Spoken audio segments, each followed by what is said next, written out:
네, 오늘을 똑합니다. 투데이스 매거진 오늘의 안녕하세요, 임세혁입니다. 안녕하세요, 이은주입니다. 네, 완연한 봄 날씨가 이어지고 있습니다. 여기저기 우리 지역에서 봄 축제, 봄꽃 축제가 열리고 있는데요. 네. 자, 우리 윤주 씨가 몇 군데 좀 소개해 주신다면요. 네, 4월에 피는 꽃이 몇 개 있죠. 이 아산에서는 튤립과 수선화 축제가 열리고 있고요. 부여에서는 이번 주에 방울토마토와 유채꽃 축제가 열립니다. 네, 노란 유채꽃 정말 뭐 네. 생각만 해도 마음이 좀 싱그러워지는 것 같은데요. 맞아요. 또 역사문화 축제도 빼놓을 수가 없습니다.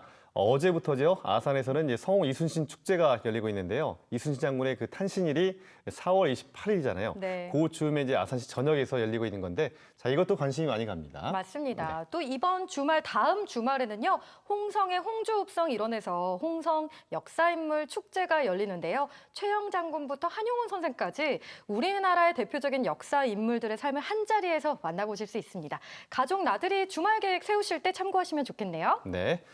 자, 이제 목요일 순서 시작해 보겠습니다. 매주 목요일은 골목의 맛 박찬규 씨와 함께하겠습니다. 안녕하세요. 어서 오세요. 네, 안녕하세요. 박찬규입니다. 앞서 두 분이 봄 축제가 한창인 아산과 부여의 축제 소식을 알려주셨는데요. 저는 두 곳 중에 한 곳인 아산을 다녀왔습니다. 아산에는 전국에서 손꼽히는 가로수길이 있는데요. 그곳 골목에서 국수 삼총사를 맛보고 왔거든요. 잠시 후에 전해드릴게요. 이어서 우리 지역 문화관 소식으로는 흙으로 세상을 표현하는 이영섭 조각가의 전시회 소식과 또 오페라 라보엠 소식 준비했고요. 그리고 오늘은 부여군 박정현 군수를 스튜디오에 모셔서 부여를 대표하는 농수산물의 성공 비결 그리고 부여의 군정 소식까지 이야기 나눠보겠습니다. 네, 부여하니까 막 굿들의 수박이 막 생각이 나고 저도요. 마음이 설레는 것 같습니다. 네. 예, 자, 오늘도 풍성 소식 준비가 돼 있고요. 오늘은 유튜브에서도 방송되고 있습니다. 유튜브에 들어가셔서 대전 MBC 검색하고 들어오시면 오늘은 실시간으로 시청할 수 있습니다. 네. 자, 골목의 맛 아까 예고해드린 것처럼 아산시의 국수 삼총사 소개해 주신다고요? 그렇습니다. 화사하고 싱그러운 풍경을 찾아서 봄나들이 하기 참 좋은 계절입니다. 저는 그중에서 아산을 다녀왔는데요. 이제 막 푸른 이파리가 막 돋아나기 시작한 아산 은행나무길을 여유롭게 산책하고 그리고 그 이후에 맛있는 또 진한 멸치국수 한 그릇 먹으면 어떨까요? 저와 함께 아산 은행나무길로 함께 떠나보시죠. 우리네 삶이 녹아있는 골목길에는 터줏대감처럼 지켜온 골목 맛집들이 있습니다. 언제 찾아가도 반갑고 푸근한 그곳, 아산 은행나무길에서 만나봅니다. 충남 아산시를 휘감아 흐르는 곡교천, 그 주변에는 유명한 은행나무길이 있습니다. 오늘 골목의 맛을 찾아온 것은 충남 아산시입니다. 그것도 곡교천이 흐르고 있는 은행나무길인데요. 가을 단풍철이 되면 걸어다니기 힘들 정도로 정말 많은 사람들이 찾는 곳인데 하지만 오늘은 여유가 좀 있습니다. 그럼 이 여유로움 속에서 따뜻한 봄볕부터 즐겨보겠습니다. 가시죠. 은행나무 350여 그루가 2.1km 구간에 조성된 아산 은행나무길. 전국의 100대의 아름다운 가로수길에 손꼽히는 곳이죠. 이렇게 소문난 곳에는 어떤 골목의 맛이 기다리고 있을까요? 무척 기대됩니다. 예전에는 이 은행나무길이 차들이 다니는 도로였잖아요. 그 아래쪽에 오래된 주택들이 많이 있는데 지금은 카페나 식당으로 많이 바뀌었네요. 그러면 오늘 골목의 맛은 이 골목에서 찾아봐야겠습니다. 설레는 제 걸음걸이 보이십니까? 잠시 후 레이더에 들어온 식당 하나, 옥상과 마당이 반겨주는 주택인데요. 봄날의 여유를 즐기기 좋은 감성 맛집입니다. 이 집인 것 같은데 와 지금 이제 12시가 아직 안 됐거든요. 근데 손님들이 야외에서 많이 드시고 계세요. 그 얘기는 안에는 다 찼다는 얘기인가요? 드신 거예요? 아니면 기다리시는 거예요? 기다리는 거예요. 아 그래 웨이팅 있는 거예요? 네. 아 주문하셨어요? 네. 오, 뭐 하셨어요? 골고루. 골고루. 기냉 하나, 네. 멸치국수 하나, 그리고 갓국수, 냉국수, 냉국수. 이 집은 예전에도 와 보셨어요? 많이 왔죠. 아 어디에 사시는데요? 천안이요. 천안. 아 옆 동네니까 가끔씩 오시나 봐요. 오, 이 집만의 뭐 특별한 게 있나요? 멸치를 직접 볶는다고 듣고 있거든요. 직접 똥도 따고 볶고 음. 그러셔서 진짜 담백하고 비린맛이 하나도 안 나서 제가 원래 국물을 진짜 안 먹는 스타일인데 여기는 유일하게 국물을 먹는 국수집이에요. 가미로 들어가지 않은 진짜 국수, 할머니가 끓여준 그런 국수 먹으러 가야 되겠다 생각해서 오게 되는 그런 집이에요. 나른한 봄볕 아래 식당 문이 열리면 손님들이 줄을 서기 시작합니다. 주말은 물론 평일에도 마찬가지인데요. 할머니의 손맛이 느껴진다는 국수 한 그릇, 그 맛이 궁금해집니다. 안녕하세요. 지금 12시도 안 됐는데 밖에도 손님들 많이 계시네요. 네네. 일찍들 오시나 봐요. 저희가 11시에 오픈하는데 오픈하자마자 손님들이 오세요. 밖에서 봤을 때도 그렇지만 이 실내도 영락 없는 그냥 가정집이네요. 저희가 살던 집을 고쳐가지고 식당으로 만들어서 그래요. 네. 사시던 곳이에요. 네, 저희 살던 집이에요. 단란한 가정집의 느낌을 그대로 살리고 테이블과 의자 대신 밥상을 놓아 따뜻한 분위기를 연출했는데요. 언제나 반갑게 맞아주는 시골집처럼 사람들이 편하게 찾아오는 국수집을 생각하게 됐다고 합니다. 그 은행나무길이 좋다고 해서 놀러 왔다가 이 동네가 너무 마음에 들어가지고 여기서 한번 살아보고 싶다 해가지고 이 집을 한 10년 전에 매수를 해가지고 한 8년 동안 살다가 제가 여기 국수집을 창업을 하게 되었죠. 그래서 여기 보시면 저기가 안방, 여기가 거실, 딸방, 아들방 이렇게 제가 저희 이 집이 식당이 가족들의 어떤 그 애환과 그 추억이 많이 있던 장소인 거죠. 국수 맛의 첫 번째 비결은 옥상에서 확인할 수 있습니다. 야, 신기하게 딱 올라오니까 멸치향이 나네요. 네, 와. 옥상만 나서 벌써 멸치 말리고니 향이 솔솔 납니다. 예. 저희 집이 오직 100% 멸치만 건조해서 말려서 볶아서 사용하고 있거든요. 예, 그래가지고 항상 옥상에서 이 정도 양을 수시로 매일같이 말리고 있습니다. 건조하고 있습니다. 어디서 온 애들이에요? 이거 통영에서 온 겁니다. 통영멸치. 예. 멸치 특유의 비린내를 없애기 위해 햇볕에서 자연 건조하는데요. 이렇게 하면 진하면서도 비리지 않은 육수를 만들 수 있다고 합니다. 국수장 사기 전에 여수 통영을 다 가봤거든요. 그래가지고 그쪽에서 제일 괜찮은 업체랑 조연을 해가지고 통영에서 멸치를 공급받고 있고요. 저희는 오직 멸치만 갖고 육수를 냅니다. 진한 육수 맛을 기대하며 밥상 앞에 앉았습니다. 이런 밥상이 얼마만인지 싱숭생숭해집니다. 실내 인테리어가 특별한 건 없고요. 그냥 우리 집 같은데요.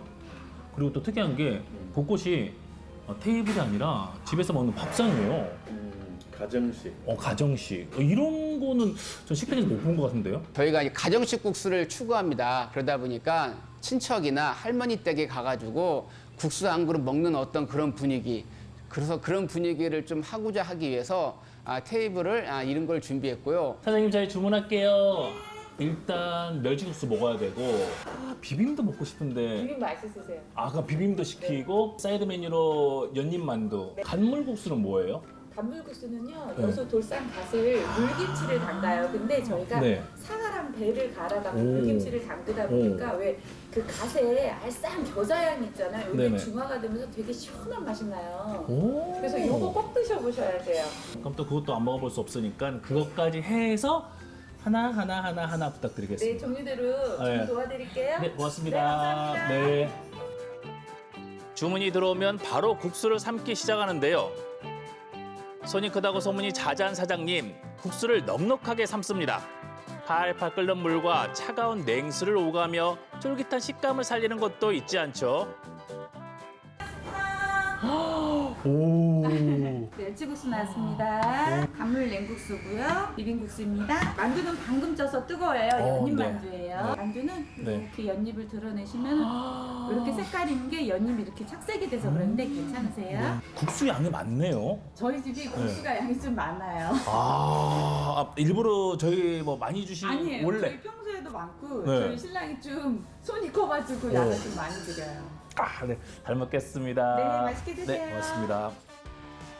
아산 은행나무길에서 만난 오늘의 메뉴, 국수 삼총사와 연잎만두입니다. 익숙하면서도 새로운 비주얼, 과연 어떤 맛일까 기대 만발입니다. 국수 3종 세트 그리고 연잎만두가 차례에 섰습니다. 일단 비주얼상으로는 우리가 알고 있는 거와 크게 차이가 나지 않는데요. 중요한 것은 맛이잖아요. 하나하나 맛을 보겠습니다. 가장 기본이자 대표 메뉴인 멸치국수부터 먹어봐야겠죠. 사장님이 공들여 만든 국물 맛부터 확인해봤습니다. 야, 멸치국수답게 멸치향이 정말 강하고요. 하지만 그 비릿한 맛들 그런 거 없이 깔끔한 육수 맛이에요. 가장 특이한 점은 찬물에 7시간 이상 우려냅니다. 그래서 제가 이 국수를 맛있게 하기 위해서 많은 연구를 하다 보니까 끓이는 것보다 찬물에 우려내는 게 더 깔끔하고 맛있더라고요. 확실히 정성이 들어가서 그런지 국물이 다르네요. 그래도 조미료 조금은 들어가지 않을까요? 조미료 아예 안 들어갑니다. 예, 아예 안 들어가고 오직 비빔국수는 매실청과 과일만 갖고 만들고 있고 멸치국수는 멸치하고 다시마, 야채만 갖고 육수를 내고 있습니다. 설탕은 전혀 넣지 않고 매실청과 과일만으로 새콤달콤한 양념을 완성했다는 비빔국수. 나른한 입맛을 깨우기에 그만인데요. 후루룩 후루룩 입안에 착착 감깁니다.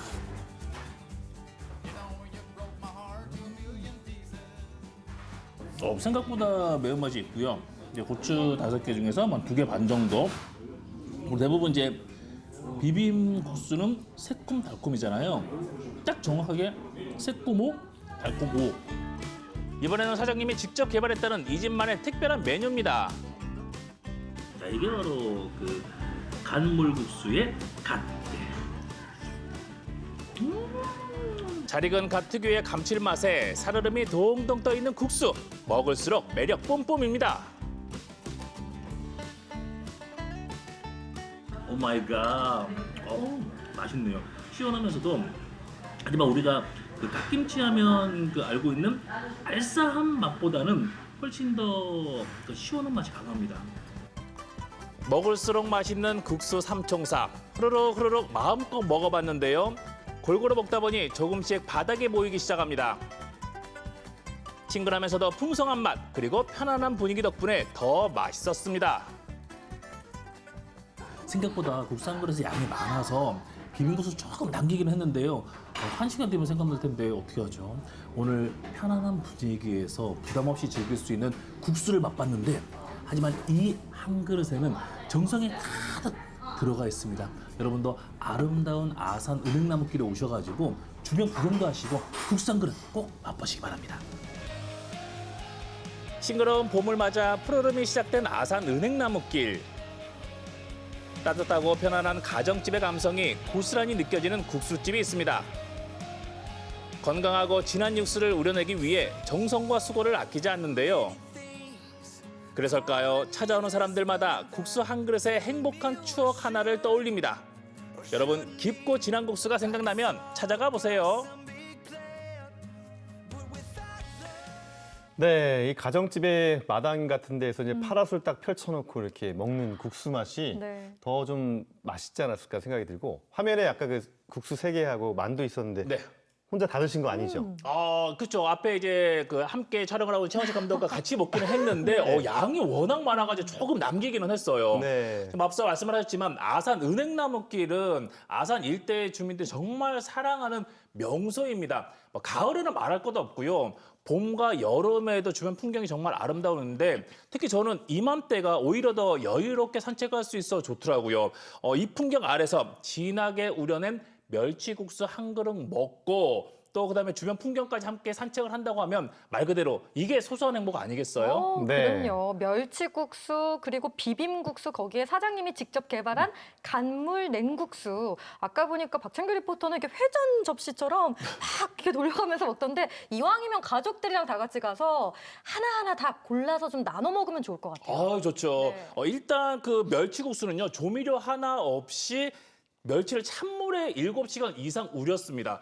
그래서인가요? 이 깊은 멸치 맛 그리고 진한 맛이 있고요. 할머니가 끓인 게 아님에도 불구하고 할머니의 손맛이 느껴집니다. 그리고 비빔국수는 새콤 달콤한 맛이 정말 절묘하게 딱 섞여 있고요. 그리고 또 간물 냉국수. 야, 이거 맛있는데 그 갓 특유의 알싸한 맛보다는 오랫동안 또 숙성을 했기 때문에 과일 육수의 맛이 풍부하고요. 둘이 가더라도 꼭 이 3가지 맛을 다 보셨으면 좋겠어요. 네. 어제 우리가 여수의 돌산. 돌산갓 소개해드렸잖아요. 네. 이 간물 냉국수 상당히 좀 맞아요. 궁금했습니다. 저는 이제 국수를 워낙 좋아해서 오늘도 사실 저는 멸치국수를 점심으로 먹었거든요. 오. 멸치국수 시켜놓고 반찬으로 저는 이제 비빔국수를 먹어요. 조금만 뭐 맛보려고. 반찬으로요? 오늘 보니까 이 집이 양을 많이 주잖아요. 그래도 한 군데 뭐 금방 또 배가 꺼진다고 하니까 골고루 하나 시켜도 괜찮을 것 같고요. 네. 어렸을 때 저는 이제 단독주택에 살다 보니까 저렇게 그 단독주택 같은 곳에서 먹는 그 기억이, 추억이 맞아요. 새록새록 솟아나서 더 좋은 것 같아요. 아, 그렇죠. 이제 경기도에 살던 사장님 부부가 아산 은행나무길을 구경 왔다가 주변이 너무 아름답고 예뻐서 아예 이사를 오게 되신 건데, 그리고 이후에 또 오랫동안 조리사 자격증도 따고 음식 연구를 해서 탄생한 이 국수의 맛입니다. 은행나무길의 주변 풍경에 반하고 또 국수집의 따뜻한 감성에 마음이 촉촉해지고요. 그리고 또 진하고 깊은 국수 맛에 옛 추억이 돋는다고 또 그렇게 또 많은 분들이 또 호평을 해주셨는데, 언제든 부담 없이 편하게 찾아가서 먹을 수 있는 국수 한 그릇 강추합니다. 네, 또 네. 이번 주말에는 이 아산 성웅 이순신 축제도 은행나무길에서 열리잖아요. 가족들과 함께 축제도 참여하고 또 맛있는 국수까지 한 그릇 먹으면 너무 좋겠습니다. 네. 또 나중에 외삼촌들이 아산시 배방읍 중리에 살고 계신데 네. 주말에 한번 다녀와야 되겠습니다. 네. 예. 자, 이번에 문화가 소식과 만나볼게요. 조각 전시와 또 오페라 공연 소식도 준비했다고요? 네, 세계 최초로 발굴 기법을 고안해낸 이영섭 조각가의 전시, 그리고 성악 오디션을 통해 이 청년 예술인들이 오페라 라보엠을 콘서트로 준비했다고 합니다. 지금 화면으로 함께 하시죠.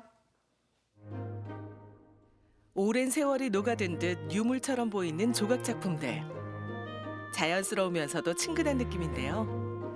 흙이 주는 부드러운 질감과 한국적인 여백의 미가 담겨 있는 이영섭 조각가의 작품들입니다. 세계 오페라의 걸작 푸치니의 라보엠이 콘서트 오페라라는 독특한 형식으로 찾아옵니다. 오디션을 통해 선발된 청년 음악인들의 열정이 담긴 무대까지 봄바람을 타고 찾아온 우리 지역 전시회와 공연을 소개합니다.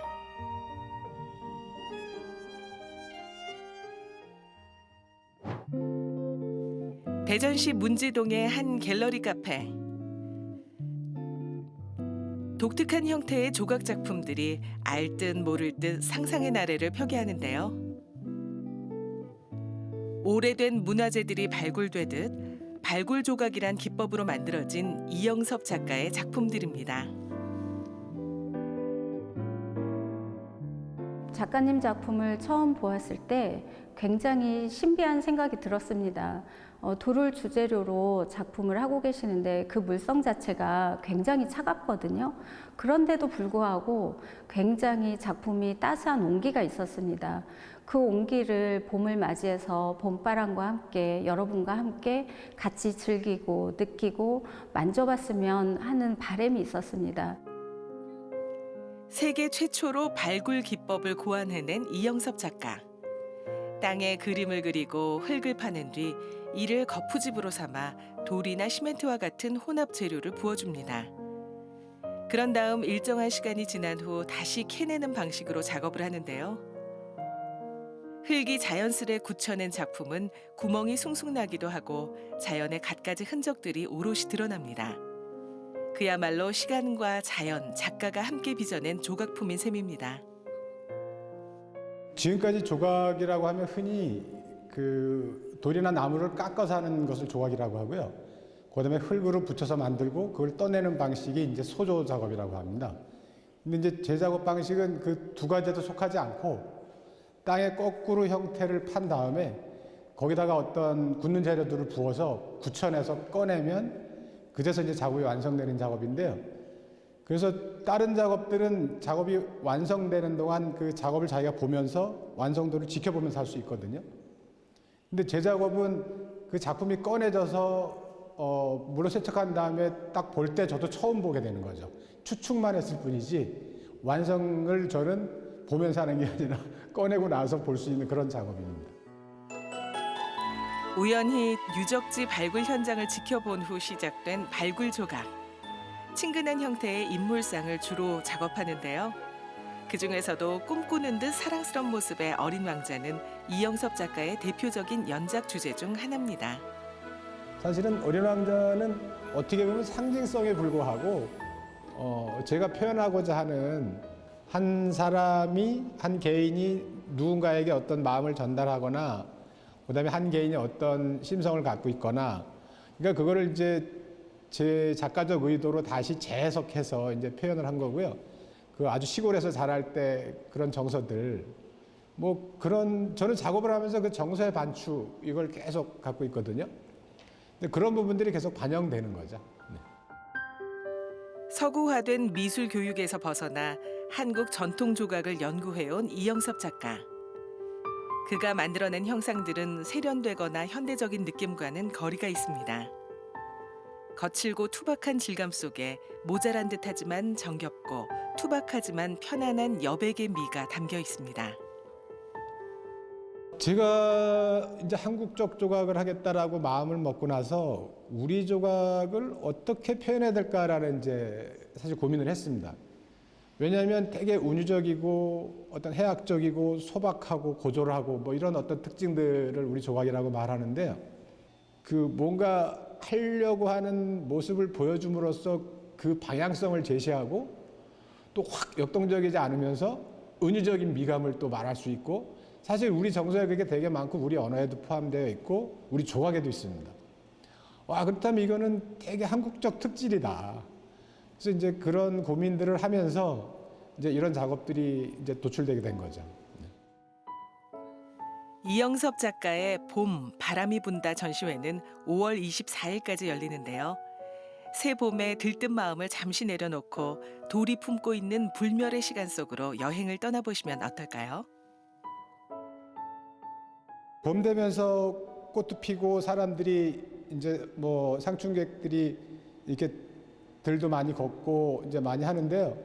이제 거기서 이런 어떤 작품을 통해서 또 문화라는 것도 같이 공유하시면 이것도 또 봄의 또 하나의 바람이 아닌가. 그래서 꽃 구경을 하시면서 사실은 작품 감상까지 같이 하시면 훨씬 더 좋지 않을까 이런 생각을 합니다.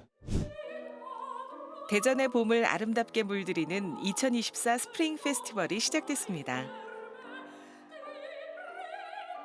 올해에는 봄의 제전, 봄의 대전을 주제로 클래식과 연극 등 다양한 작품들이 준비되어 있는데요.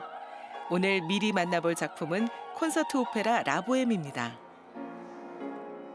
콘서트 오페라는 전막 오페라에서 기존에 있던 화려한 무대 세트나 전환 같은 것을 조금 더 상징적인 것을 두고 조금 더 압축해서 컴팩트하게 진행하는 장르이고요. 그다음에 이번 콘서트 오페라에서는 상징적인 무대 세트를 둬서 무대의 여러 방면들을 표현할 예정입니다. 기존 전막 오페라의 틀은 유지하되 필요한 부분은 발췌해 관객들이 가볍게 즐길 수 있도록 선보이는 콘서트 오페라 라보엠. 성악가들은 오디션을 통해 선발된 만 39세 미만의 지역 청년 예술인들로 젊은 에너지와 열정을 마음껏 발산합니다. 사실 이 작품이 주는 메시지가 청년 예술가들의 스토리인데요.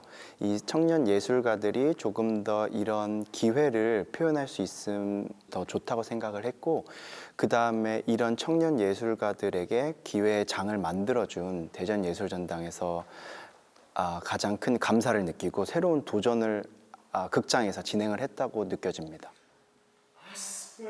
19세기 후반 관습에 얽매이지 않고 자유로움을 추구하는 젊은 예술가들을 프랑스어로 보엠이라고 불렀는데요. 젊은 예술가들의 우정과 사랑을 그려낸 오페라 라보엠.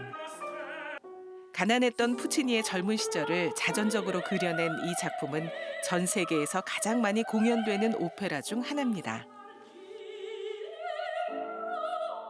푸치니 라보엠이 지역을 포함해서 많은 곳에서 공연되고 많이 널리 알려진 작품인데, 그 중에서도 이제 청년들이 연기하고 노래하는 것이 가장 좋은 메시지가 전달될 수 있을 거라는 생각에서 라보엠 작품을 선정하였습니다.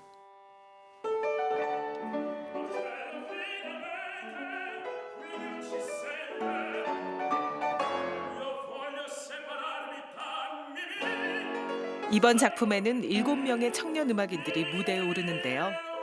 작품 속 젊은 예술가들의 고뇌와 아픔은 이들에게도 절절하게 다가옵니다. 청년 예술가들이 자신의 역량을 발휘하기엔 지역의 문화 환경이 열악하기 때문인데요.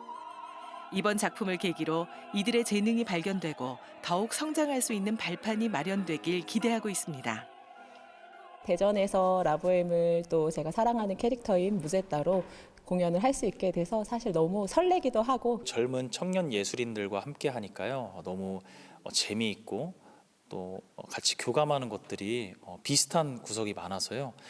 이 콘서트 오페라 라보엠을 준비하면서 상당히 즐겁고 재미있게 준비하고 있습니다. 아무래도 콘서트 오페라는 기존 오페라보다는 조금 더 컴팩트하게 준비하다 보니까 합창을 빼놓고 이렇게 연기를 합니다. 그래서 저희가 그런 합창에서 나오는 연기 부분을 예측할 수 있게 좀 더 심혈을 기울여서 연기를 준비하고 있습니다. 아무래도 시간적으로도 조금 더 컴팩트하게 이렇게 줄여나가다 보니까 사랑했다가 금방 이별하고 이별했다가 금방 죽음을 맞이하는 이런 상황이 되는데 감정 간의 그런 변화들을 저희들은 싱어로서 그리고 연기하는 사람으로서 빠르게 전환해야 하는 사실 좀 고충이 있기는 합니다.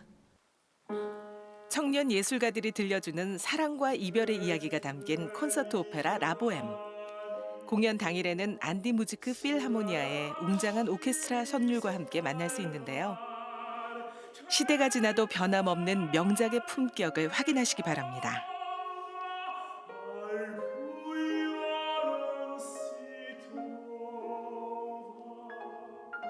대전 시민 여러분들께 하고 싶은 말이 정말 간곡하게 있는데요. 문화가 국력이라고 저는 생각이 드는데 그것을 시민 여러분들이 관심이 이제 지역 예술인들을 포함해서 많은 예술가들을 꽃피우게 한다고 생각이 듭니다. 그래서 사실 어렵게 생각하지 않으셔도 되고요. 콘서트 오페라, 그다음에 너무 잘 알려진 작품, 아름다운 음악인 라보엠인 만큼 가볍게 발걸음하셔서 좋은 공연 보셨으면 좋겠습니다. 화려한 무대, 영혼을 울리는 아리아를 비롯해 웅장한 라이브 오케스트라까지 한편의 종합예술가도 같은 콘서트 오페라 라보엠. 봄의 한가운데서 풍성한 감동과 환희를 만끽해 보시기 바랍니다. 네, 이영섭 작가의 조각 전시회와 그리고 콘서트 오페라 라보엠 공연까지 만나봤습니다.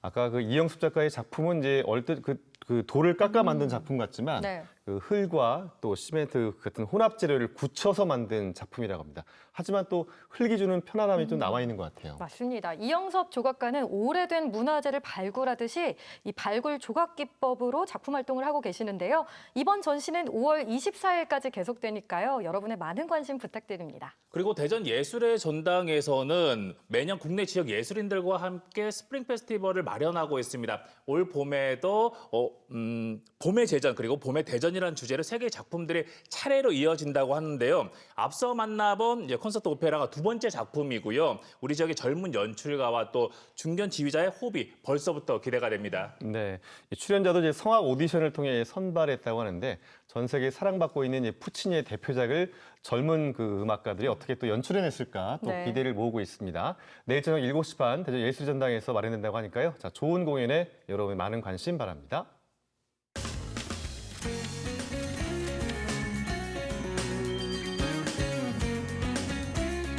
요즘 마트나 시장에 나가보면요. 수입 농산물들도 많고 브랜드도 참 다양한데요. 또 전자상거래가 활성화가 되면서 농산물도 경쟁이 아주 치열해졌죠. 맞아요. 각 지자체마다 이 브랜드 알리기에 정말 열과 또 성의를 다하고 맞아요. 있는데 근데 충남 부여에서는요. 이 공동 브랜드가 20년째 벌써 굳건하게 아주 뭐 인기리에 그 인기를 유지하고 있습니다. 네, 그래서 오늘은 스튜디오에 박정현 부여 군수님을 모시고요. 부여의 농특산물의 성공 비결과 또 부여의 여러 가지 소식 이야기 나눠보겠습니다. 군수님 어서 오세요. 안녕하세요. 네, 안녕하세요. 반갑습니다. 네. 군수님 먼저 우리 시청자 여러분께 인사 말씀부터 해주십시오. 네, 안녕하세요. 부여군수 박정현입니다. 오늘은 우리 부여군이 자랑하는 굿들의 농산물 공동 브랜드 굿들의 자랑 좀 하려고 나왔습니다. 네. 부여의 농산물 브랜드 굿들에는 뭐 안심하고 먹을 수 있는 브랜드가 된 지는 오래된 것 같은데요. 벌써 20년이 됐다고 들었습니다. 네, 그렇게 됐습니다. 그 처음에 어떻게 시작하게 된 건가요? 저희 나라가 1997년도에 외환위기가 옵니다. 그리고 나서 자유무역협정 FTA 개박 압력에 이제 직면하고 있죠. 네. 그럴 때 이제 가장 많이 타격을 받을 부분이 농업 부분이었습니다. 그래서 정부가 그 당시에 시장 경쟁력 강화와 농가 안정을 도모하기 위해서 농산물 공동 브랜드 육성 정책을 본격적으로 준비하기 시작했죠. 예. 거기에 따라서 우리 부여군도 2003년도에 굿드레라는 브랜드를 개발했습니다. 네. 그래서 굿드레는 무슨 뜻이냐면 영어의 굿 그리고 자연을 상징하는 트리의 합성어인데요. 예. 좋은 들에서 좋은 상품의 농산물을 나온다 이런 이제 의미가 갖고 있습니다. 네. 이 수많은 뭐 공동 브랜드가 있지만 이렇게 20년째 한결같이 인기를 누린다는 게 쉽지 않은 일이잖아요. 네. 그만큼 이제 굿뚜레라는 그 브랜드를 내놓고 나서 우리 또 소비자에게 또 실망을 시키면 안 되니까 상당히 그 제품에 대한 품질 관리도 철저하게 하셨을 것 같은데, 자, 이 굿뚜레 인기 비결은 어디에 있다고 보시는지요? 네, 저희 같은 경우는 굿드레를 관리하기 위한 전담 부서를 부여군에다 뒀어요. 전담 바로 부서까지요? 굿드레 예. 경영과라고요. 오. 그리고 브랜드 전략팀을 또 함께 둬서 네. 아주 굿드레라는 공동 브랜드를 관리하기 위해서 아주 철저하게 관리를 해왔죠. 예. 그런 점에서 굿드레가 홍보 마케팅이나 특히 소비자 트렌드에 맞춰서 전략적인 브랜드 시책을 꾸준하게 추진했던 게 주요한 성공 원인이 아닌가 이렇게 생각을 합니다. 네. 이렇게 철저하게 관리되고 있는 굿드레 브랜드, 얼마 전에는 국가 브랜드 대상 13년 연속 수상이라는 쾌거를 이루셨습니다. 아우, 축하합니다. 네, 감사합니다. 네. 자, 이 정도면 브랜드 가치도 참 어마어마하겠어요. 네. 이게 쉽지 않은 거죠, 사실은. 대한민국 국가 브랜드 대상을 농산물 공동 브랜드 쪽에서만 13년 연속 받은 거는 뭐 전무후무한 기록이고요. 앞으로도 계속 이어가고 싶은 간절한 소망이 있습니다. 네. 네. 지금 이제 나오는 게 시상식장면 같은데 저게 언제 네, 열렸던 맞습니다. 건가요? 지난 4월 3일 날 받았죠. 4월 3일. 예, 함께 가신 분들은 우리 부여군의 예. 농협 조합장님들이십니다. 이게 사실은 굿드레 인지도를 보면은 네. 놀라운 게 전 국민 2,500명을 상대로 설문조사를 했는데요. 저희 48.5%가 굿드레를 인지하고 있습니다. 오. 대단한 거거든요. 그걸 사실은. 브랜드 가치 환산하면 얼마 정도 될까요? 돈으로 환산하면? 요게 저희들이 1년에 우리 부여에서 나오는 농산물이 1조 6,900억인데요. 예. 그중에 철저한 심사를 거쳐서 굿드레 인증 마크를 달고 나가는 농산물은 3,092억 정도 됩니다. 3,100억 정도 되는데요. 예. 요걸 브랜드 가치를 화폐 가치로 바꿨을 때 무려 3,929억이나 됩니다. 와. 굉장히 높은데요. 예. 삼성전자가 1년 만들어내는 매출 대비해서 예. 브랜드 가치보다 우리 브랜드 가치가 높다고 합니다. 그렇군요. 굉장히 높은 겁니다. 네.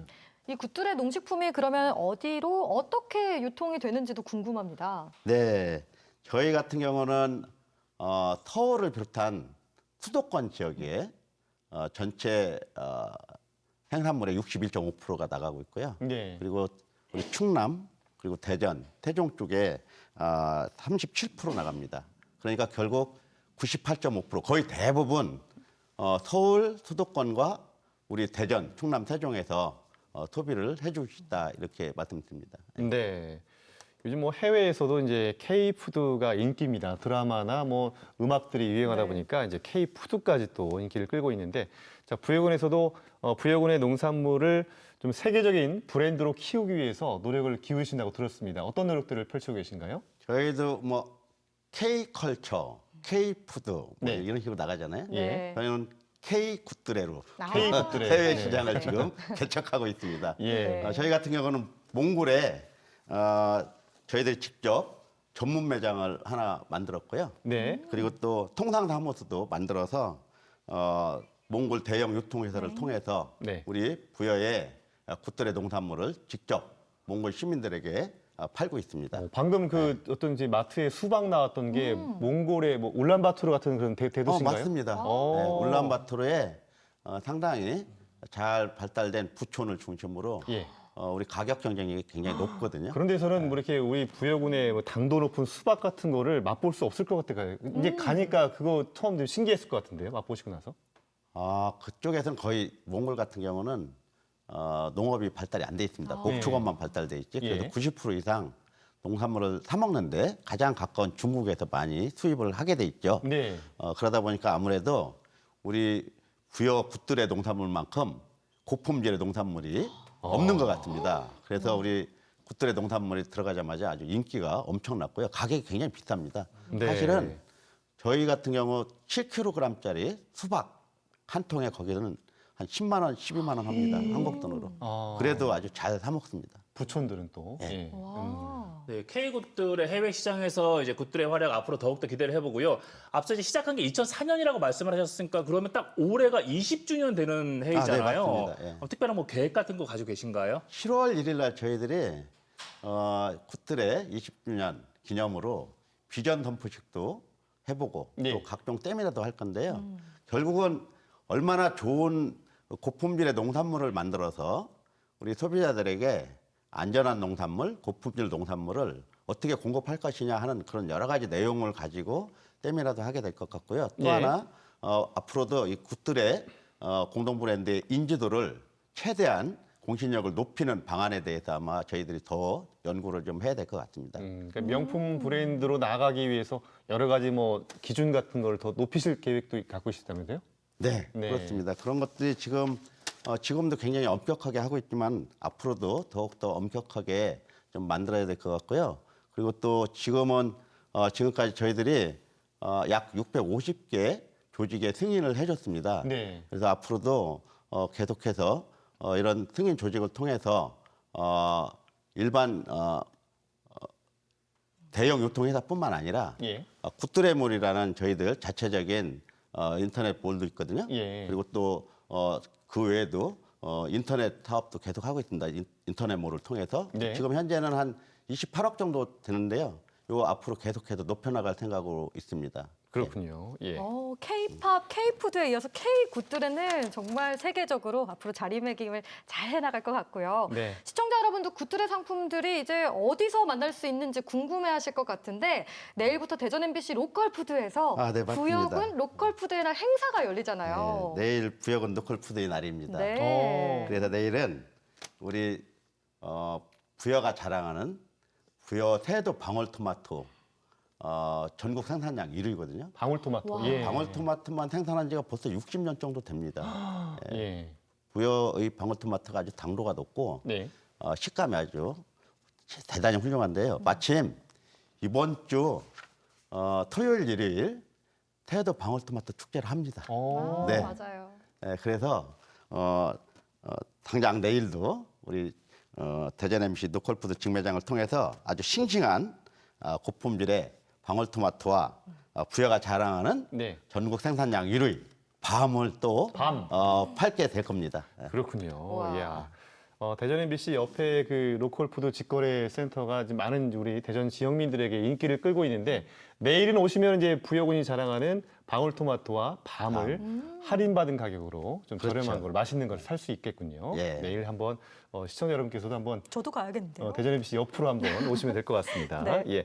자, 굿들이가 이렇게 승승장구하는 동안에 어느덧 이제 민선 8기 3년 차를 맞이하셨는데요. 자, 최근에 이제 반가운 소식 들려오더라고요. 부여군이 공공기관 청렴도 평가에서 종합 청렴도 2년 연속 1등급 달성했다. 이것도 또 축하해야 될 일이죠? 어떻습니까, 소감이? 우리 부여 군청 공무원들이 참 잘해주셔서 그렇게 1등급을 2년 연속 받았습니다. 사실 쉽지 않습니다. 22년도에도 받고 23년도에도 받았는데요. 이게 어느 정도가 하느냐면 대략 500개 정도의 지자체와 공공기관이 평가를 받게 돼요, 매년. 근데 2년 연속 최고 등급인 1등급을 받은 기관이 저희 같은 지자체를 포함해서 얼마나 될 것 같습니까? 글쎄요. 500개 중에. 500개 중에 한 20개, 30개? 틀렸습니다. 몇 개나 될까요? 6개 기관밖에 못 6개 받았어요. 기관밖에 안 돼요? 와. 우리 대전, 충남, 세종, 충북, 충청권에서는 단 우리 부여군 하나밖에 없어요. 부여군이 유일했군요. 와. 그럼 이제 부여군만 군청만 잘하는 게 아니라 부여군 산하의 여러 가지 기관들도 다 같이 뭔가 이렇게 깨끗해야 되는 거죠, 청렴. 그렇죠. 그리고 우리 기본적으로는 우리 부여군청, 부여군 지자체로 나가는 그게 이제 거니까요. 군수님의 어떤 군정 기조가 공무원들이 또 잘 또 따라 주셨기 때문일 것 같아요. 호흡이 아주 잘 맞습니다. 부여군에 자랑할 게 또 있는데 부여군이 낙후된 농촌 환경을 혁신적으로 개선하는 스마트팜 보급에도 또 앞장서 왔다고요. 최근에는 그 기술력을 해외에도 수출한다고 얘기를 들었어요. 작년에 우즈벡 남한간주와 함께 우리 부여군에 농업 기술을 보급하는 MOU를 체결했습니다. 네. 그래서 우리 부여군에 스마트 기술도 보급할 것이고 시감자라든가 부여군의 농법도 같이 보급을 할 건데요. 예. 다음 달에 제가 또 한번 갈 생각입니다. 그래서 직접적으로 이렇게 하게 된 계기는 저희들이 농산물 수출이 쉽지 않습니다. 물류비 때문에. 저장성이라든가 물류비 때문에. 특히 공유는 상관이 없는데 예. 이렇게 열매 채소 같은 과채류 같은 경우는 쉽지가 않아요. 예. 비용도 많이 들고 잘못하면 저장을 잘못하면 상품성이 떨어지기 때문에 그래서 저희가 중앙아시아를 이렇게 잘 본 게 중앙아시아에서 유럽이 굉장히 가깝습니다. 예. 그리고 또 중동도 가깝고 그래서 중앙아시아의 현지에서 우리 농산물, 우리 높은 기술력을 갖고 있는 그런 농업 기술로 현지에서 농산물을 생산하면 유럽이나 중동으로 수출이 가능할 것 같다는 생각이 들어서 개척하기 시작한 거죠. 그렇군요. 네. 이게 중앙아시아가 이제 유럽 진출이나 아프리카 진출의 관문으로 좀 삼고 그렇죠. 예. 하시고 우리는 계시는데요. 보통 보면 농산물을 수입해다가 먹는 걸로 다들 알고 있고 현실이 그렇지 않습니까? 예. 그러니까 한국 농산물이 수출할 거라는 생각을 못 했잖아요. 예. 그런데 중간에 기착지를 만들어내면 우리 대한민국의 아주 높은 기술력을 갖고 있는 이런 농업 기술을 바탕으로 그리고 또 시설을 바탕으로 좋은 상품을 수출할 수 있다는 그런 생각을 해보게 된 거죠. 그래서 네. 중간 기착지로서의 역할을 중앙아시아의 교두부로 확보했다. 이런 이제 예. 처음이거든요. 우리 기초 지자체로는 네. 해외에 이런 수출 기지를 만든 것이 처음입니다. 그렇군요. 그런 점에서 의미가 있다고 생각을 합니다. 예. 네, 이 부여군의 환경 개선에도 희소식이 들려오고 있습니다. 통합 바이오 가스화 시설이 이 치열한 경쟁을 뚫고 정부 공모에 선정됐다고요. 네, 그렇습니다. 사실은 이제 농촌 지자체가 겪고 있는 여러 가지 어려운 문제 중에 하나가 축산업을 또 해야 되잖아요. 그렇죠. 근데 이거 이제 처리를 해야 됩니다. 축산분유라든가 이런 걸 처리를 하지 않으면 정주 여건이 나빠지고 축산업 하시는 분들과 지역 주민들의 갈등과 대립이 격화될 수밖에 없는 냄새 구조예요. 같은 것 때문에. 예, 그래서 그렇다고 축산업 못하게 할 수는 없지 않습니까? 네. 우리 부여군만 하더라도 충청남도 도내에 축산업 5위에서 6위를 왔다 갔다 하거든요. 굉장히 예. 많이 한단 말이에요. 그래서 이런 것들을 함께 처리해야 될 시설들이 필요한데요. 그리고 그런 것들을 처리하면서 동시에 에너지까지 만들어내면 좋지 않겠습니까? 그래서 통합 바이오 가스화 사업이라는 게 이런 것들을 여러 가지를 음식물 찌꺼기, 하수 슬러지, 그다음에 축산분유 이런 것들을 함께 처리하고 처리하는 과정에서 에너지를 만들어서 예. 전기를 공급하는 거죠. 이런 사업들을 하게 됐습니다. 그러면 그렇군요. 환경도 지키고 예. 축산업도 잘 할 수 있도록 하고 예. 정주 여건 악화되는 것도 방지하고 네. 여러 가지 삼조사조의 효과를 가져올 수가 있습니다. 재생 에너지도 나오고. 네. 예.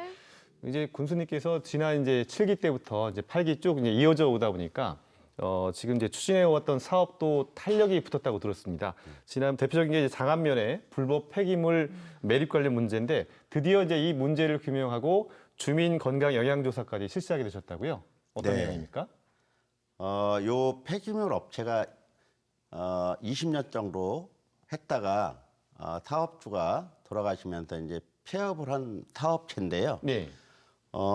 대부분의 농촌 지자체가 도시나 아니면 산업이 발달한 도시에서 나온 폐기물을 다 농촌 지역에다 많이 갖다 매립하거나. 매립을 예. 하거든요. 예. 그런데 물론 정부가 다 이게 나름대로 이게 규정을 만들어서 법으로 만들어서 하는데 예.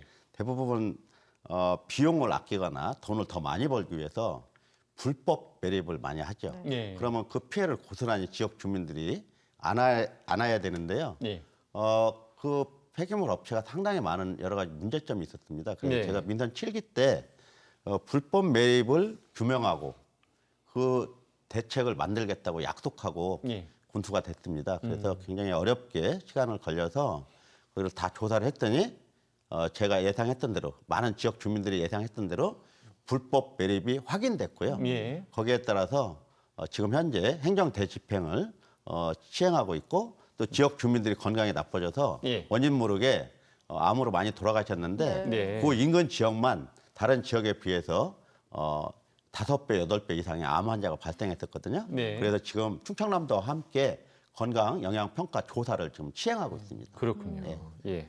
네, 그 민선 8개 공약 사항도 차근차근 실행해 오신 걸로 알고 있는데 혼자 사시는 어르신들을 위한 홀몸 어르신 병원 동행 서비스도 전면 시행하신다고요? 네.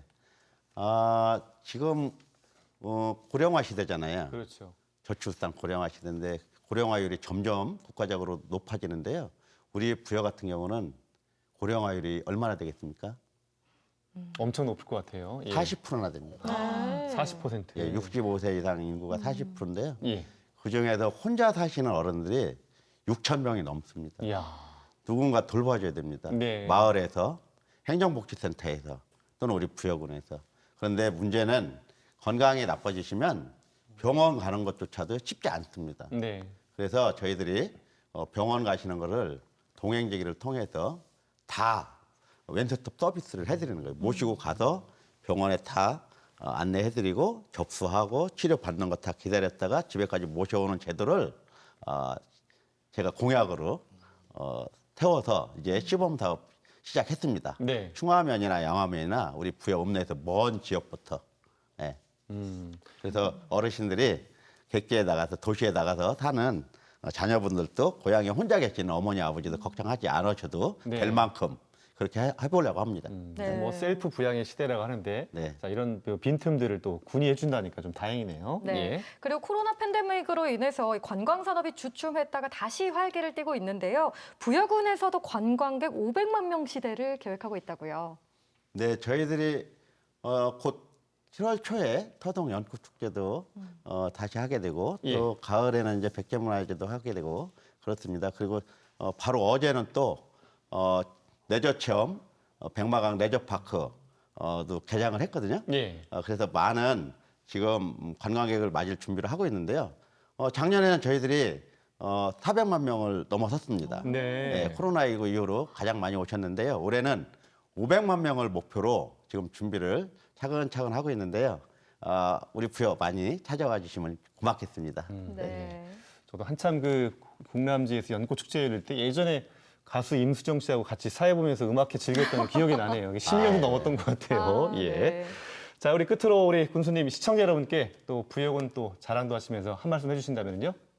네, MBC 시청자 여러분, 부여 군민 여러분, 우리 부여군은 역사문화 관광 도시이면서 또 농업군으로서 아주 전국적인 농업 생산물을 가지고 있습니다. 굿드레라는 공동 브랜드로 지금 13년 연속 국가 브랜드 대상도 받았고요.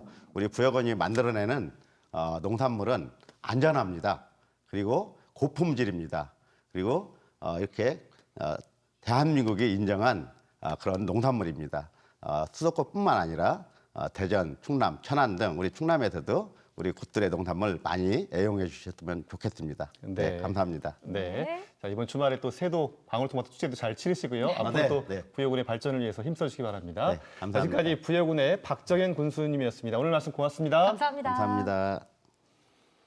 네, 끝으로 우리 지역의 내일 날씨 알아보겠습니다. 내일은 저희가 대체로 맑거나 또 다소 구름 많겠습니다. 내일 아침 최저 기온은 대전과 세종이 11도고요. 논산은 10도. 낮 최고 기온은 대전과 세종이 27도, 논산은 26도까지 오르겠습니다. 천안 지역도 대체로 맑은 날씨 보이겠습니다. 아침 최저 기온은 천안, 서산 10도, 홍성은 9도 예상되고요. 낮 최고 기온은 천안과 홍성 26도, 서산은 23도 예상됩니다. 네, 낮에는 뭐 27도, 주말에 뭐 29도까지 오른다니까 좀 약간 더울 것 같아요. 예. 자, 4월의 마지막 주말도요. 여기저기 뭐 부여도 그렇고 축제가 많이 열리고 있습니다. 가족과 함께 즐거운 추억 만드시기 바랍니다. 네. 저희 다음 주 수요일에 다시 인사드리겠습니다. 다음 주에도 구독해주세요. 고맙습니다.